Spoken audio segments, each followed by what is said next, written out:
हैदराबाद की औरत जो कि एयर होस्टेस का काम काफी सालों से कर रही थी, तो उसी को अपनी कंपनी में अपने पायलट से मोहब्बत हो जाती है, प्यार हो जाता है और वो दोनों रिलेशनशिप में भी आ जाते हैं। और इस पायलट ने इस औरत को पहले से बताया था कि मैं कोई मैरिड नहीं हूं, मैं सिंगल हूं। तो अब उसे भी कोई औरत चाहिए थी जिसके साथ वो फन कर सके, जिसके साथ वो टाइम पास कर सके, उसे यूज कर सके। जो इनके इंटीमेट मूवमेंट्स हुआ करते थे उसकी फोटोज वीडियोस बना के उसने रखा था कि अगर तुमने बताया पुलिस को कि मैं तुम्हारे साथ जबरदस्ती कराया या फिर तुम्हें फेक प्रॉमिसेस दिया है तो उसके बाद अब मैं ये वायरल कर। सलाम अलैकुम नजरात। हैदराबाद की एक औरत जो कि एक एयर होस्टेस थी, उसके साथ एक ऐसा वाकया पेश आया जो सुनने, समझने और सीखने वाला है। हैदराबाद की औरत जो कि एयर होस्टेस का काम काफी सालों से कर रही थी, तो उसी को अपनी कंपनी में अपने पायलट से मोहब्बत हो जाती है, प्यार हो जाता है और वो दोनों रिलेशनशिप में भी आ जाते हैं। ये दोनों एक दूसरे को तो काफी सालों से जानते थे, लेकिन असल में ये दोनों रिलेशनशिप में आते हैं 2023 को। और सबसे इंपॉर्टेंट बात यहाँ पे बताने वाली ये है कि औरत ऑलरेडी मैरिड थी, इसका एक हस्बैंड था और मैं ऑलरेडी मैरिड थी। मेरी शादी में ऑलरेडी प्रॉब्लम चल रही थी, तो इस चीज़ का फ़ायदा उठाते हुए उसने मेरे को बोला कि आप डिवोर्स करो, हम शादी करेंगे एक रिलेशनशिप में नॉर्मली जैसे, और साथ में फ्लाइट करते थे। अब 2 साल तक रिलेशन में रहने के बाद और काफी बार नाजायज ताल्लुकात कायम करने के बाद वो आदमी इस औरत को बोलता है कि एक काम करो, तुम अपने हस्बैंड से, अपने मियाँ से डिवोर्स ले लो, मैं तुमसे शादी करूंगा। ये औरत भी उसके प्यार में, उसकी मोहब्बत में अपने मियाँ से, अपने हस्बैंड से डिवोर्स ले लेती है। लेकिन असल मसला होता है डिवोर्स के बाद। अच्छा, यहाँ पे ध्यान देने वाली बात यह है कि वो बंदा जो पायलट वो ऑलरेडी मैरिड था, लेकिन उसके बाद वो अपनी बीवी के साथ सेपरेट भी हो चुका था। लेकिन असली मसला शुरू यहाँ से होता है जब इस आदमी की सच्चाई इस औरत को पता चलती है कि भाई ये बंदा तो पहले से मैरिड था, लेकिन अब सेपरेट भी हो गया है, अब इसकी बीवी के साथ ये नहीं रहता। और इस पायलट ने इस औरत को पहले से बताया था कि मैं कोई मैरिड नहीं हूं, मैं सिंगल हूं। अब जब इस औरत को इस आदमी की सच्चाई पता चल जाती है तो वो औरत उससे कहती है कि देखो, तुमने मुझसे झूठ बोला है कि तुम सिंगल थे, लेकिन तुम तो मैरिड थे, और तुम मैरिड होने के बावजूद 2 साल से मेरे साथ रिलेशंस बना रहे थे, मेरे साथ नाजायज ताल्लुकात रख रहे थे, तो अब मैं तुम्हारे साथ सारा रिलेशनशिप एंड करना चाहती हूँ और अब तुम अपने रास्ते, मैं अपने रास्ते। फिर जब मुझे पता चला दैट ही इज़ मैरिड, तो मैंने क्लोज करने की कोशिश की, बट मुझे नहीं रहना। ये सब चीज़ें हुई थी। ये क्लोज करने के लिए फिर हमारे बीच में आर्ग्यूमेंट्स हुए, लड़ाइयाँ हुई, बहुत सारी चीज़ें हुई। अब वो आदमी भी सेपरेट हो चुका था अपनी बीवी के साथ, तो अब उसे भी कोई औरत चाहिए थी जिसके साथ वो फन कर सके, जिसके साथ वो टाइम पास कर सके, उसे यूज कर सके। तो उसने सोचा कि भाई 2 साल से मेरा जिस लड़की के साथ रिलेशन है, तो क्यों ना मैं उसके साथ ही टाइम पास करूं। तो ये आदमी उस औरत से कहता है कि देखो, तुम खत्म करना चाहती हो ना सब कुछ, मैं भी खत्म करना चाहता हूँ, लेकिन एक बार तुम आके मुझसे मिल लो। अब ये औरत सोचती कि ये तो एक झूठा आदमी है, मैं इस झूठे आदमी के साथ रिलेशनशिप में और नहीं रहना चाहती, मैं सब कुछ खत्म करना चाहती हूँ, चलो मैं इससे मिल लेती हूँ। लेकिन जब ये औरत उससे मिलने जाती है तो वो आदमी इसके साथ जबरदस्ती करता है बकौल इस औरत के, और फिर जो इनके इंटीमेट मूवमेंट्स हुआ करते थे उसकी फोटोज वीडियोस बना के उसने रखा था, और अब वो इसे ब्लैकमेल करना शुरू कर देता है कि अगर तुमने बताया पुलिस को कि मैं तुम्हारे साथ जबरदस्ती कराया या फिर तुम्हें फेक प्रॉमिसेस दिया है तो उसके बाद अब मैं ये वायरल कर दूंगा।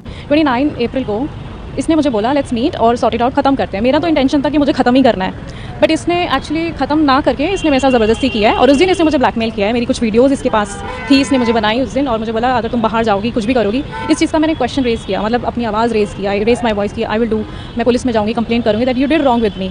असल में इसकी कहानी तो यहीं पे खत्म हो जाती है और ये औरत उसके खिलाफ पुलिस कंप्लेंट भी कर देती है। लेकिन इस कहानी से जो काफी सारे पॉइंट्स निकलते हैं वो सुनने वाले, और वो बहुत इंटरेस्टिंग है। सबसे पहले तो ये औरत जब उसे मिलने गई और उसने जब इसे हरास किया है और बाद में उसे ब्लैकमेल किया कि मैं तुम्हारी फोटोज वीडियोस वायरल कर दूंगा अगर तुमने किसी को बताया कि मैंने तुम्हें हरास किया है, तुम्हारे साथ गलत काम किया है, तो ये इस आदमी ने तो बड़ा बड़ा बड़ा गलत काम किया है जिसकी उसे सजा सख्त से सख्त मिलनी चाहिए, ये तो बात तय है। लेकिन अगर देखा जाए तो यही तो डिफरेंस होता है एक हस्बैंड में और एक लवर में। जब तक तुम अपने लवर के साथ थी, तुम इंटीमेट मूवमेंट्स भी शेयर कर रहे थे, क्लिक्स कर रहे थे, फोटोज वीडियोस बना रहे थे, तुम्हारा कंसेंट था, तुम लोग फुल मजे कर रहे थे। लेकिन अब जब तुम्हें उसके साथ नहीं रहना कि भाई ये तो चीटर निकला, अब अगर उसने तुम्हें टच भी कर दिया तो तुम उसे हरासमेंट का उस पर केस लगाऊंगी, उस पर मोलेस्टेशन का केस लगाऊंगी, और क्या क्या केस लगाऊंगी, लगाने चाहिए क्योंकि तुम्हारे कंसेंट के खिलाफ उसने जबरदस्ती करा है, बिल्कुल लगानी चाहिए, तुम्हारा हक है। लेकिन सोचने वाली बात यह है कि जब तुम्हारा दिल करे तुम किसी चीज को जायज कर देती हो, और जब तुम्हारा दिल करे तुम किसी चीज को नाजायज कर देती हो। तो सबसे पहला तो पॉइंट ये है कि उस आदमी को हरेसमेंट और ब्लैकमेलिंग के लिए सख्त से सख्त सजा मिलनी चाहिए। अब दूसरा पॉइंट ये कि जब इस औरत को पता चल गया कि ये पायलट शादीशुदा था लेकिन अब सेपरेट हो गया, तो ये उससे अब शादी क्यों नहीं करना चाहती, ये सारे रिलेशन उससे खत्म क्यों करना चाहती है। अब इस बात के 2 मोटे पॉइंट्स निकल के आते हैं। सबसे पहले तो ये कि इस औरत को लग रहा था कि ये आदमी सिंगल है इसीलिए मैं इससे शादी करूंगी, या दूसरा पॉइंट इसे लगा कि ये मैरिड है, अब इसने मैरिड होने के बावजूद मेरे साथ रिलेशन बनाया, मुझे भी चीट किया, अपनी वाइफ को भी चीट किया, तो मैं ऐसे चीटर के साथ शादी कैसे करूं, ऐसे चीटर के साथ मैं रिलेशनशिप कैसे कायम रखूं। तो पॉइंट ये होता है कि आपने फिर अपने हस्बैंड के साथ क्या किया है, आपने अपने हस्बैंड को भी तो धोखा दिया है। आपका हस्बैंड, आप मैरिड थे उसके साथ और आप 2 साल से किसी और के साथ रिलेशन बना रहे थे, फोटोज क्लिक कर रहे थे, वीडियोस बना रहे थे, तो आपने तो कोई नेक काम नहीं किया, आपने भी अपने हस्बैंड को चीट ही किया है। तो ना ही आप अच्छी औरत हुई, ना ही वो अच्छा आदमी हुआ। तो अब तुमने करना तो ये चाहिए था कि भाई जो हो गया वो हो गया, हमारा काफी सालों से रिलेशन था, अब तुम सेपरेट भी हो गए हो, तो अब मैं तुमसे शादी कर लेती हूँ, लेकिन तुमने नहीं किया। आप लोगों को ये सारी स्टोरी सुन के लग रहा होगा कि ये औरत तो विक्टिम है, बेचारी है, लेकिन नहीं, आपको पता है मेन विक्टिम कौन है? इस औरत का हस्बैंड, जिसके पीठ पीछे सालों से बहुत कुछ हो रहा था, क्योंकि एयर होस्टेस थी, जाती थी, घूमती थी, रिलेशन बनता था, उसके बाद सब कुछ होता था और इस आदमी को पता ही नहीं था कि मेरी वाइफ के साथ क्या क्या हो रहा है और मेरी वाइफ खुद क्या क्या कर रही है। असल में इंसाफ तो इस हस्बैंड को मिलना चाहिए, लेकिन वो इंसाफ नहीं मिलने वाला। पता है क्यों? क्योंकि गवर्नमेंट ने तो एडल्ट्री को लीगल करा है, डीक्रिमिनलाइज करके रखा है कि भाई शादीशुदा हो लेकिन बाहर मुंह मारना चाहो मार सकते हो, कोई दिक्कत नहीं, इट्स लीगल, इज डीक्रिमिनलाइज्ड। लेकिन आखिरकार इन सबसे हुआ क्या है? ये औरत ना घर की रही ना घाट की रही, इसको हस्बैंड भी छोड़ना पड़ा और लवर भी हाथ से गया। क्योंकि जैसे कि मैंने बताया कि एक एयर होस्टेस थी, एयर होस्टेस का काम होता है कि वो बन ठन के तैयार होके आगे पीछे घूमे, तो भाई मर्द हजरात तो होते ही है वहाँ पे, उनकी नजर पड़ जाती है, फिर बातें हो जाती है। और जब औरत आगे से खुद भाव दे रही हो, बोल रही है कि भाई मेरा हस्बैंड और मेरा कोई रिलेशन बराबर चल रहा नहीं, हमारे बीच झगड़े चलते हैं, तो ये तो अपना कंधा लाएंगा ही कि चलो मैं तुम्हें सहारा देता हूँ, लेकिन तुम्हें मेरे लिए फेवर्स करने पड़ेंगे कुछ ना कुछ।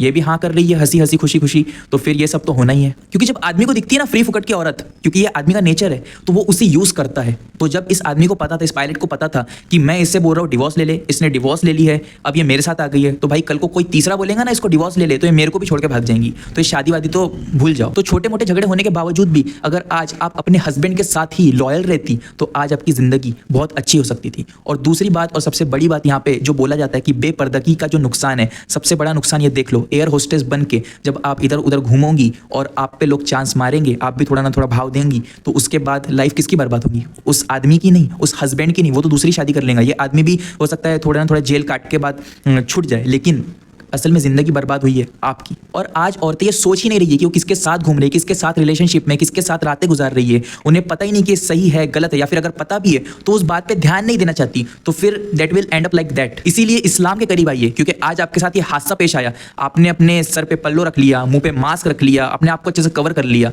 लेकिन जब हम बोलते कि यही पहनावा आप हमेशा बनाए रखो, तो आपको तो फ्री होना है कपड़ों से। मैं सिर्फ इसी औरत की बात नहीं कर रहा, ऐसी काफी सारी औरत है जिनको बोला जाता है कि आप पल्लो रखो सर पे, आप नकाब पहनो, आप बुर्का पहनो, वो बोलते हैं नहीं ये सब तो पिछड़ी बातें हैं, बैकवर्ड है ये सब, तो हम तो मॉडर्न है। तो फिर मॉडर्निज्म का जो अंजाम होता है ना, फिर वो यही होता है। आप मॉडर्न बन के घूमोगी, मर्द आपको देखेंगे, हवस की निगाहों से देखेंगे, आपको बस यूज करके फेंक देना चाहेंगे। ये वीडियो जो कोई भी लड़की देख रही है, ये बात को अच्छे से समझ ले, और अगर आप नहीं चाहती कि आपका अंजाम भी कुछ ऐसा ही हो, तो फिर इस्लाम के करीब आइए और हलाल रिश्ते कायम कीजिए, ना कि हराम।